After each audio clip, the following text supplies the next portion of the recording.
নমস্কার, আমি দেবদত্তা। শুভ কোজাগরী লক্ষ্মী পুজো সবাইকে। আশা করি তোমাদের সবার খুব ভালো কেটেছে এই লক্ষ্মী পুজোটা।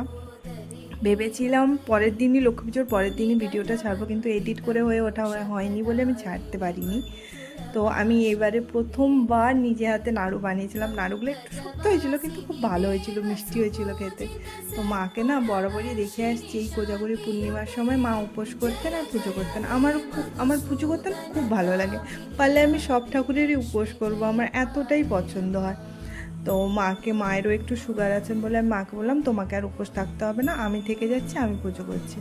তো ছোটোখাটোভাবে, ঠাকুরের তো বিশাল কিছু করতে পারিনি, ছোটোখাটোভাবে ঠাকুরের জন্য সুজি আর 3 রকমের ভাজা আর লুচি করেছিলাম। তো ঠাকুরকে খেতে দিয়ে দিয়েছিলাম। এই ছিল।